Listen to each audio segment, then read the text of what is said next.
hier. Wat moeten de verdedigers doen? Openstaan. Open. Links Oké, lijn staan. Dus we moeten proberen de aanvallers naar buiten te drijven. Hier zitten we 3 aanvallen. Maar we komen hier. Pak een bal. Wil, geef de bal. Oké. Nog 3 aanvallen. Ja, hier. Kijk daar. Mats links. Hier. Ja, we links staan. Lucas, ga bij Mats staan. Wat gaan jullie doen? Wat gaan de aanvallers doen? Klein of zo?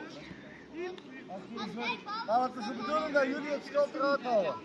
Laat ze niet schieten. Doe maar. Laat ze zien. Kom op, lopen, jongen. Niet Brad.